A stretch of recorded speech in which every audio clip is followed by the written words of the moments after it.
வணக்கம் நண்பர்களே. நேற்று ஒரு காணொளி வெளியிட்டிருந்தேன். அது என்னிடம் உரையாடிய ஒரு ஆசிரியருக்கான என்னுடைய எதிர்வினை. அதை போன்ற பல்வேறு வகையான எதிர்வினைகள் வருகின்றன. அவற்றுக்கான என்னுடைய பதில். இந்த காணொளி வரிசை எவருக்கானது என்பதுதான் அதனுடைய உள்ளடக்கம். அந்த நினைப்புகளை நீங்கள் கீழே கமெண்ட் பகுதிகளிலே பார்க்கலாம். அதாவது, நான் சொன்ன ஒன்று அறிவியலுக்கு புறம்பானது என்று ஒருத்தர் சொன்னார். அறிவியல் என்றால் என்ன என்று அவருக்கு புரியவில்லை. வெறும் தகவல் என்று அவர் நினைக்கிறார். அதுவும் அவர் நினைக்கக்கூடிய தகவல் என்று நினைக்கிறார். அறிவியல் ஸ்டேட்மெண்ட்டுக்கும் தத்துவம், மெய்யியல் போன்ற துறைகளில் இருக்கக்கூடிய ஸ்டேட்மெண்ட்ஸுக்கும், ஒரு அறிவியல் கொள்கைக்கும் தத்துவம், மெய்யியல் ஆகியவற்றிற்கும் கொள்கைகளுக்கும் உள்ள வேறுபாடு என்ன? ஒரு இலக்கிய படைப்பில் வரும் வரிக்கும் அதில் ஒரு உருவகத்திற்கும் ஒரு அறிவியல் கருத்துக்குமான வேறுபாடு என்ன என்றெல்லாம் தெரியலை. ஆகவே அதை அவருக்கு விளக்கம் என்று தோல்வியுற்று சலித்து அந்த காணொளியை போட்டேன். அது ஒரு சங்கடமான நிலைமை தான். தமிழர்களாகிய நமக்கு புரிதலில் பெரிய பிரச்சனை இருக்குது. எதையுமே நாம் புரிந்து கொள்வதில் மிகப்பெரிய இடர்களை சந்திக்கிறோம். நம்முடைய கல்வி முறையில் இருக்கக்கூடிய பிரச்சனை தான். கேட்டவர் ஒரு ஆசிரியர், அவரிடம் படிக்கும் மாணவருடைய தரம் என்னவாக இருக்கின்ற எளிதில் ஊகிக்க முடியும். உயர்கல்வி தளம் வரைக்கும் இப்படி தான் இருக்கிறது. அடிப்படை கல்வியிலேயே அந்த சிக்கல் இருக்கிறது. சிந்திக்க சொல்லிக் கொடுப்பதில்லை, சிந்தனைகளை சொல்லிக் கொடுப்பதில்லை, தர்க்கபூர்வமான சிந்தனை என்பது சொல்லிக் கொடுப்பதில்லை. வெறும் தகவல்களை சொல்லிக் கொடுக்கிறார்கள், மதிப்பெண் போடுகிறார்கள், வென்று வருகிறார்கள். இது சிக்கல் அடிப்படையில் இருக்கிறது. ஆகவே தமிழ் சூழலை நோக்கி பேச வரும்போதே இந்த மாதிரியான புரிதல் குறைபாடு உள்ளவர்களை நோக்கித்தான் பேச வருகின்ற எனக்கு தெரியும். ஆக எப்போதுமே பொறுமை இழப்பதில்லை. தொடர்ச்சியாக உரையாடித்தான் வருகிறேன். இவ்வளவு ஒரு பொறுமையின்மை ஒரு பக்கம், இன்னொரு புரிதலின்மை இன்னொரு பக்கம் இருக்கும்போது அவ்வப்போது ஒரு எரிச்சலான பேச்சுக்கள் நிகழ்ந்து விடுகின்றன. சரி, இங்கு வருகிறேன். நண்பர்களே, இந்த வகையான ஒரு புரிதல் குறைபாடுகள் வரும்போது இதை எப்படி எதிர்கொள்வது என்பது பெரிய சிக்கல். உண்மையிலே அடிப்படையிலே புரிதல் குறைபாடுள்ள ஒருவர் ஒரு அடிப்படை ஆர்வத்துடன் இருந்தால் அவரிடம் தொடர்ந்து பேசி அவரை சில விஷயங்களை சொல்லி புரிய வைத்து அழைத்து வந்துவிட முடியும் என்று நான் நினைக்கிறேன். இல்லைன்னா இதை காணொளிகளை போட மாட்டேன்.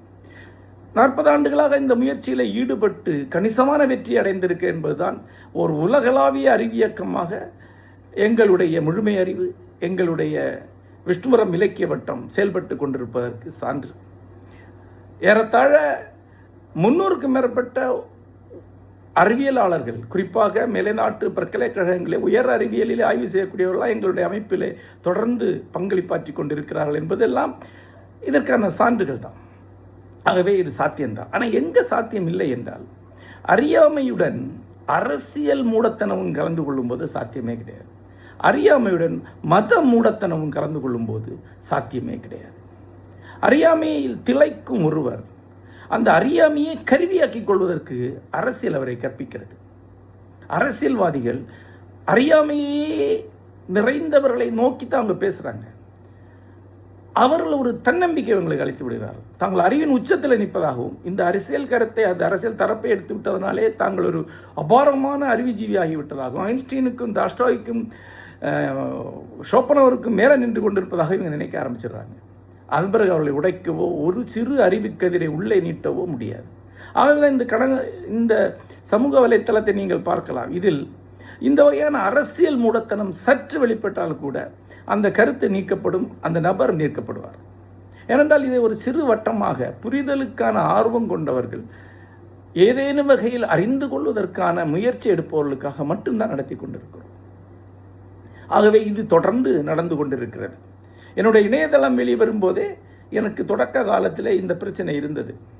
அதிலே வழக்கமாக வம்படியாக எதையாவது பேசிக்கொண்டே இருக்க வேண்டும் என்று நினைப்பவர்கள், வெறும் வாய்க்கு அவள் என்று இணையத்திற்கு வருபவர்கள் தான் அதிலே முதல் வந்தார்கள். அவர்கள் ஒவ்வொருவரையாக திட்டமிட்டு நகர்த்தி வெளியே தள்ளி தான் அதை கவனிக்கக்கூடிய நல்ல வாசகர்கள் வட்டத்தை உருவாக்கணும். இன்று தமிழகத்தினை முதன்மையான அறிவார்ந்த ஊடகமாக jmohan.in என்ற இணையதளம் இருப்பதற்கான காரணம் அதுதான். ஒவ்வொரு நாளும் அது வலையேறி கொண்டிருக்கிறது. ஒவ்வொரு நாளும் அதில் பதிவுகள் வந்து கொண்டிருக்கின்றன. இந்த பதிவுகள் வழியாக ஒரு அலை உருவாகி இருக்கிறது. இன்று உலகளாவிய ஒரு அறிவியக்கமாக அது மாறி இருக்கிறது. அதனுடைய ஒரு தொடர்ச்சியாகத்தான் இந்த சமூக வலைத்தளங்களுக்கு வருகிறேன். சமூக வலைத்தளங்களுடைய குறைபாடு என்ன, பிரச்சனை என்னன்னு எனக்கு மிக நன்றாகவே தெரியும். அதை பற்றி நிறைய எழுதியிருக்கிறேன், நிறைய காணொளி வெளியிட்டிருக்கிறேன். ஒன்று, சமூக வலைத்தளங்கள் பெரும்பாலும் வெறும் பொழுதுபோக்குக்காக மட்டுமே வருபவர்களுக்குரியவை. வெறும் வம்புகளை நாடித்தான் இங்கே வருகிறாங்க. இங்கே எந்த அறிவார்ந்த விஷயங்களுக்கும் ஒரு 2000, 3000, 5000 பேருக்கு மேல் வரமாட்டாங்க. பெரும்பாலானவர்கள் வெறும் அரசியல் வம்புகள், சினிமா வம்புகளுக்கு தான் வராங்க. சலித்து போயிருப்பவர்கள், எதையும் பொறுமையாக படிக்கவோ கவனிக்கவோ முடியாதவர்கள் தான் அதிகம் இங்கே இருக்கிறாங்க. அதிலும் முகநூல் என்பது பெரும்பாலும் முதியவர்களுடைய ஊடகமாக இன்றைக்கு இருந்து கொண்டிருக்கிறது. அவர்கள் வாழ்க்கையில் இலக்கிழந்தவர்கள், எதையும் சாதிக்க முடியாதவர்கள், கசந்தவர்கள், அந்த கசப்பையும் சோர்வையும் கொண்டு வந்து கொட்டுவதற்காகத்தான் அவங்க இங்கே வராங்க. ஆக அவங்க எதையும் கவனிக்கிறது இல்லை. எல்லாரையும் வசைப்பாடணும், திட்டணும், அதுக்கு ஏதாவது ஒரு தரப்படுத்திக்கணும். நான் இந்துத்துவ தரப்படுத்திட்டா திமுக திட்ட முடியும், திமுக தரப்படுத்திட்டா இந்துத்துவ திட்ட முடியும், 2 பேரும் சேர்ந்து தாவக்க திட்ட முடியும், தாவக்க தரப்பட்டா மற்ற எல்லாரையும் திட்ட முடியும். இது மட்டும்தான் நடந்துட்டு இருக்கு. இந்த கூச்சல் நடுவில் சில அறிவார்ந்த விஷயங்களை தேடுபவர்கள் எங்கோ இருப்பார்கள் என்ற நம்பிக்கையில் தான் நான் போடுகிறேன். உண்மையில் யூடியூப் காணொளிகளை போட ஆரம்பித்த போது ஒரு புது அலையாக எனக்கு வாசகர்கள், கவனிக்கக்கூடியவர்கள் வந்தார்கள்.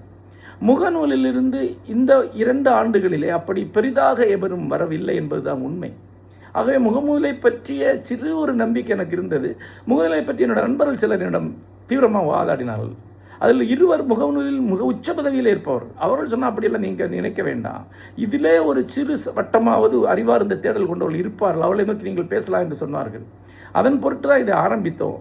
ஆனால் இதுவரைக்குமான அனுபவங்கள் இருந்து பார்த்தால் இது கிட்டத்தட்ட மயிர் சுற்று கரியாக்கும்போது போல பெரும்பாலும் பயனற்றதாகத்தான் இருக்கிறது. இருந்தாலும் தொடங்கியதை முன்னெடுப்போம், எதுவரை போகுது என்று பார்ப்போம். ஓரிரு ஆண்டுகள் இதற்கான ஒரு முயற்சியை முன்னெடுப்போம் என்று இதை கொண்டு போகிறேன். என்னுடைய இயல்பு அது. நான் ஒருபோதும் ஒரு முயற்சியுமே பாதியில் விட்டு விடுவதில்லை. எண்ணிய எதையுமே எய்தாமல் இதுவரை அமைந்ததும் இல்லை. ஆகவே தொடர்வோம். நன்றி.